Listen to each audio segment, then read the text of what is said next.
Support for this podcast comes from the Utah Office of Tourism, announcing the Four Corners School of Outdoor Education, offering premier rafting trips on the San Juan River in the Bears Ears Cedar Mesa area. Join in rafting adventures that include yoga, music, photography, and more throughout this majestic waterway with a relaxing float on passenger rafts.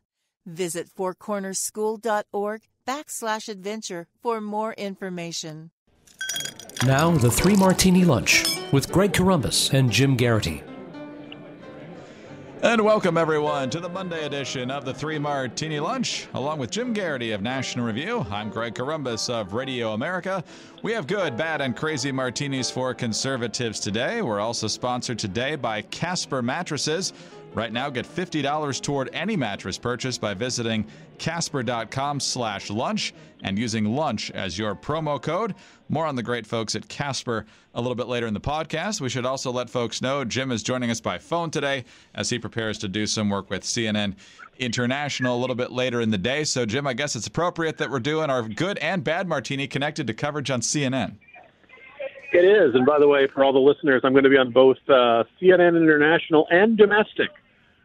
So wherever you are in the world, you should be able to see me sometime between 2:30 and 3:30 today. Oh, fantastic. So you're kind of like good beer, foreign and domestic opportunities to observe Jim today. But let's talk about the good martini first of all. And this goes back to the Comey hearings last week, and one that we actually mentioned in passing on Thursday during our recording of the Three Martini Lunch while the hearings were still going on. And that was Jim Comey leaving a pretty unvarnished opinion of Loretta Lynch, the former Attorney General, and why Comey believed that he could not simply refer the Hillary Clinton investigation to the Justice Department, given Lynch's clandestine meeting at the airport with Bill Clinton, and also Lynch's request that he refer in public to the investigation as a matter rather than investigation. And so Dianne Feinstein, one of the top figures on both the Intelligence and the Judiciary Committees, was on CNN State of the Union. Brianna Keilar filling in for Jake Tapper on Sunday. They played the Comey testimony and got Dianne Feinstein to talk about how significant this is. Here's what Dianne Feinstein had to say. The Attorney General had directed me not to call it an investigation, but instead to call it a matter, which confused me and concerned me. But that was one of the bricks in the load that led me to conclude I have to step away from the department if we're to close this case credibly. Comey said that Lynch, the request gave him a queasy feeling. He felt clearly that Loretta Lynch was giving cover to the Clinton campaign. Was she? I can't answer that. I would have a queasy feeling too, though, to be candid with you. I think we need to know more about that. And there's only one way to know about it, and that's to have the Judiciary Committee take a look at that. So pretty vague on the part of Feinstein, but kudos to Keilar for bringing that up in the midst of the avalanche of anti-Trump stuff. That was certainly part of the program and the post-Comey testimony coverage. We don't know exactly whether Feinstein thinks anything significant could be happening here, Jim, but the fact she thinks that this is worth further investigation from a leading Democrat is pretty good news.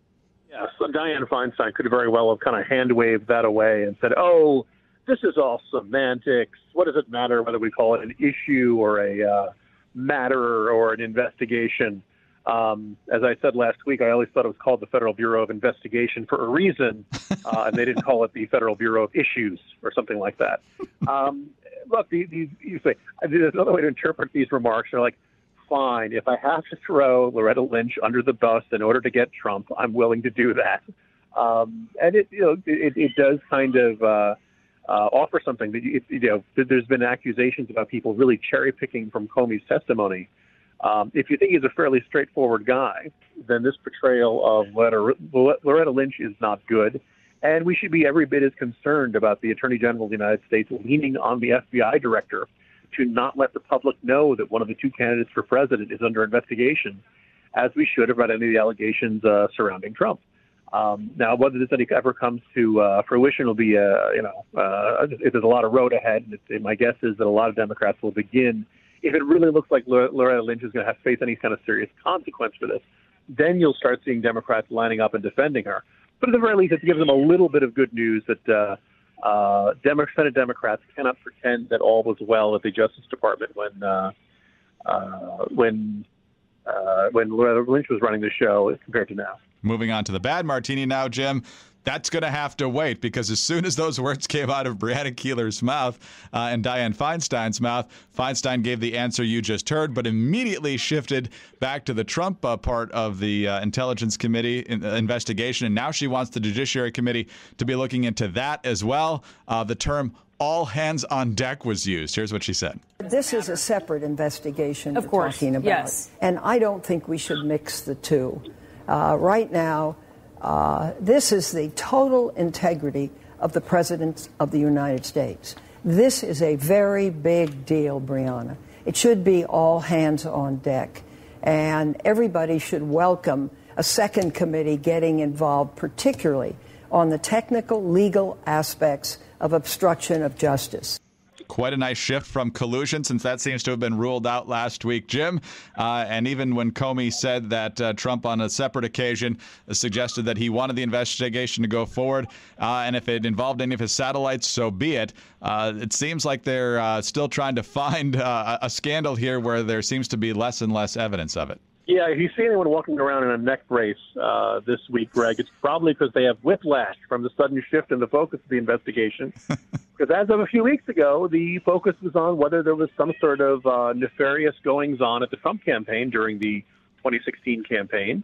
And the idea of we know Russia was attempting to influence the election or attempting to make mischief and influence the outcome. But the question was, did anyone in America have anything to do with that? Was anyone in the Trump campaign making inappropriate contact with the Russian government? Was there collusion? Well, if Trump at no point was under investigation by the FBI at any point between the end of the election and May 9th, is it conceivable he's come under election since then? I suppose it's possible. We have no indication that that's the case. And, it turned out that Comey did, in fact, say this. So to me, I think I feel like the Democrats just kind of hand waved their, oh, never mind. Emily, let's have a moment. Let's forget about that. Let's focus on these comments to Comey about Michael Flynn and indicate that indeed is what the real issue is here. That indeed is what really. Now, when you so blindly dismiss what was once your huge concern just a few weeks ago, and all of a sudden you focus entirely on this new comment, which I think most people would look at and say, okay, this is inappropriate. The president's not supposed to say, hey, I want you to take it easy on this guy. But it's a very thin reed to put an entire impeachment argument around. And that, I suspect, is what is really at work here. When you see Feinstein so completely focused, all hands on deck. This is, she's like Jack Nicholson in A Few Good Men. She's ready to order the code red. She's really ready to focus on this. And why are they so focused on this? Because they really, really are upset about 2016, and they want to get Trump out of office. And right now, they have the outcome in mind, which is impeachment. And now they're just kind of looking for the reason. And if Russian collusion doesn't turn out, that's fine. Let's move on to obstruction of justice. If that one doesn't pan out enough, I'm sure they'll find something else. The president certainly has no problem getting himself into controversial moments and controversial statements. A lot of things, some of his supporters even wish he would lay off of. But that is, generally not enough sufficient reason to impeach someone. But it appears Democrats want to shift the standard a great deal. Trying to cause as many sleepless nights as they can in the White House. Wow. So they're already on to process allegations, since apparently there's no actual collusion crime or any other crime related to the actual campaign. So they're still going to dig, and all hands on deck means they want the Judiciary Committee to play ball on this as well. All hands on deck can be a good thing, though, Jim, especially when you're talking about the obsessively engineered mattresses at a shockingly fair price over at Casper Mattresses. Casper is a sleep brand that created one perfect mattress sold directly to consumers, therefore eliminating commission-driven, inflated prices. Its award-winning sleep service was developed in-house, has a sleek design, and is delivered in a small, how did they do that, sized box. The mattress industry has forced consumers into paying notoriously high markups, way more than you need to pay. Casper is revolutionizing the mattress industry by cutting the cost of dealing with resellers and showrooms and passing that savings directly to the consumer. Let's talk first about quality. An in-house team of engineers spent thousands of hours developing the Casper. Its supportive memory foam offers a sleep service that's got just the right amount of sink and just the right amount of bounce. Plus, its breathable design sleeps cool to help you regulate your temperature throughout the night. And everyone should know that buying a Casper mattress is completely risk-free. Casper offers free delivery and free returns with a 100-night home trial. I really think you should like this or know whether you like this mattress within like the first 2 or 3 nights. But they give you 100 nights to try it out. And if you don't love it, they pick it up and refund you everything. Casper understands the importance of truly sleeping on a mattress before you commit, especially considering you're going to spend 1/3 of your life on it. Yeah, absolutely. And, they love it. They think they've got the best product. Guess what? Consumers think so, too. With over 20,000 reviews and over 4.8 out of 5 stars, Casper quickly becoming the favorite mattress on the internet. So you've got the convenience, the no risk. You can get your money back. They'll pick it up if you don't like it. You got 100 days to test it, and you've got top-notch quality plus the great reviews from those who have already tried it. So the offer to listeners, get $50 towards any mattress purchase by visiting casper.com/lunch and using lunch as your promo code. Again, casper.com/lunch. All right, Jim, on to the Crazy Martini now, and let's go to the pages of the Morning Jolt, now in a new format on the National Review online website. So congratulations on that. And the lead item today on Monday, June 12th, is that Democrats and their allies in Wisconsin are pushing to the Supreme Court the idea that partisan redistricting is partisan, maybe not fair to some people, and therefore unconstitutional. Jim, winning elections has consequences. I remember when that was a cool thing about 8 years ago. Now apparently winning elections isn't cool if your side doesn't get what it wants. So now Wisconsin Democrats are fighting against partisan redistricting. Yeah, and in fact, this is going to the Supreme Court. Their argument is that it is now so partisanly gerrymandered that they no longer have the ability, that Democrats, and I'm really racial minorities or any other efforts in which you could say this is a concerted effort to suppress the vote or minimize the effect of the vote of certain groups of people.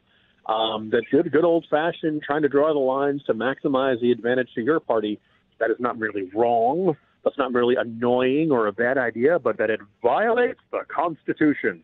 Now, Greg, you and I can't help but notice that this happens just as a lot of states, particularly big Midwestern states, have Republican majorities.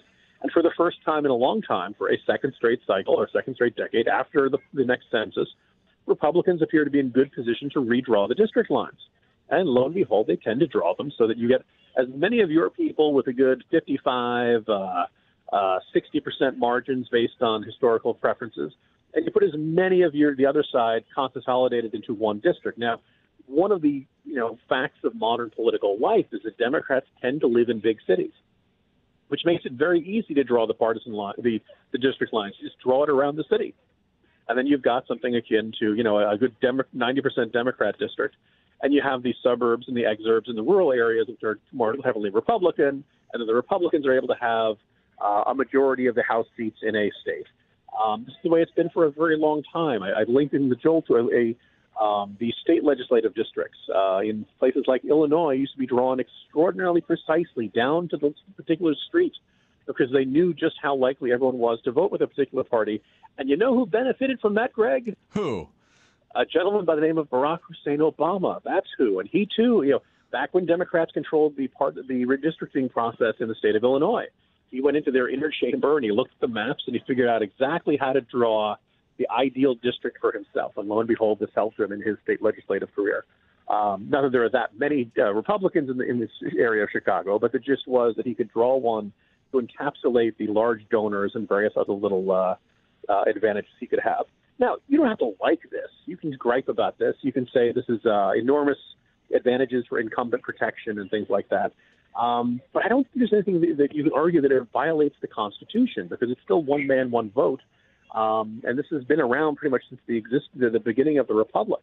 It does seem rather convenient that just as this system of drawing the district line starts to benefit Republicans, then all of a sudden there's an argument we can't let this go forward. It's also worth noting that they draw these lines at the beginning of a decade. And then what happens over the next 10 years, Greg, is people start to move. Communities grow. Communities shrink. People vote with their feet. And all of a sudden, what started out as being drawn for the ideals of one party, by year 8, by year 9, by year 10, it can be very different. Or more put another way, ask the Republicans how much the redistricting process helped them in 2006 when they lost control of the House. Or you can ask Democrats how much their benefit and their control of the House benefited after between 2010 and 2012. They picked up a handful of seats. Redistricting is a very convenient excuse for one side losing, but deep down, you want to win some of those districts, go out and recruit better candidates. You want to, tailor your pitch to the people who live there, because as we've seen, in the last couple of midterm elections, you can see giant swings in the electorate. So this is a lot of whining that is very on the losing party that's very familiar to us in politics. What's really annoying is this blurring of the line between something that bothers me and the label unconstitutional, because I know this is going to shock a lot of listeners, but not everything bad in the world violates the Constitution. Right. I find this fascinating, Jim, because we keep hearing that because of Donald Trump, we're going to have this Democratic avalanche in 2018 that's going to cascade all the way from the House and the Senate to the governor's mansions to the state legislatures. There's just going to be this blue wave that just washes away the Republican majorities in Washington and beyond. Yet this is kind of a tell, it would seem like. The Democrats really don't believe that, because if they did, they would love the fact that they were going to have this huge wave in 2018, and then they could do exactly what they're accusing the Republicans of doing. It is, and it's kind of this nagging fear here. By the way, there's a lot of road ahead, so we shouldn't completely discount this. I think it's safe to say that the Senate map doesn't look particularly promising for Democrats. But in some ways, you could say, why are Democrats in the position they're in? Well, a lot of their voters who turned out in the presidential election years of 2008 and 2012 did not show up in the midterm election years of 2010 and 2014. And with that, you have a situation in which the Republicans ended up with large majorities in the state legislature, and that's how they end up controlling the redistricting process. So you know how you change this? You get your voters to show up in midterm election years. You get them to pay attention to state legislative races. These things matter. Republicans put a lot of effort into winning state legislative races for the last couple of decades, and lo and behold, they ended up with this enormous advantage to this. An enormous advantage, by the way, that they had to chip away at bit by bit because of the enormous wins that Democrats had in 2008. So there's pretty clearly a pendulum effect in American politics. And I don't think you can say that, one party is winning. The argument, the heart of this argument here is that when Democrats win, it's really a legitimate win. But when Republicans win, somehow it's cheating or it's unfair or the playing field is tilted to their advantage or something like that. I'm hoping the Supreme Court justices look at that and kind of scoff at it. But you don't know, Greg, so we're going to have to keep our eyes on this. Jim, the imagery of this is perfect because I can hear a couple little kids screaming behind you, and this is a perfect metaphor for the Democrats in this process. The moment you mentioned that the big Democrat wins in 2018 might not happen, I noticed you started screaming, Greg. So I hope you're proud of yourself. You've ruined the dreams of Democratic children everywhere. My work here is done, and it's only Monday. Jim, there you go. Have a great day up there. We'll talk to you tomorrow. See you tomorrow, Greg. Jim Garrity of National Review. I'm Greg Corombos of Radio America. Thanks for being with us today. And don't forget to visit our friends at Casper Mattresses. That's Casper, CASPER.com/lunch. Get $50 towards any mattress purchase. Remember, the people who buy this love it. It's obsessively engineered. Free shipping and returns to U.S. and Canada. 100 nights, free risk trial in your own home. They'll pick it up if you don't love it. So nothing to lose. Great product for you. Casper.com/lunch. Join us again on Tuesday for the next 3 Martini Lunch. Jack's gonna crash your crane. Jackbox crashes hunger like no one else can. By driving through a wall in a passenger van. So if you're craving pancakes morning or night, Jack's gonna crash that craving and make it all right. Here, try my jumbo breakfast platter with scrambled eggs, 8 mini pancakes, hash brown, and bacon or sausage for just $2.99. $2.99? Shut the front door. Of the van or only a Jack in the Box? Limited time only at participating restaurants. Support for this podcast comes from the Utah Office of Tourism, announcing the Four Corners School of Outdoor Education summer camps. Send your kids on a river or backpacking adventure this summer with educational summer camps in the Bears Ears Cedar Mesa area. Join in educational adventures that include night sky programs, art, geology, and service projects throughout this majestic region. Visit fourcornerschool.org/adventure for more information.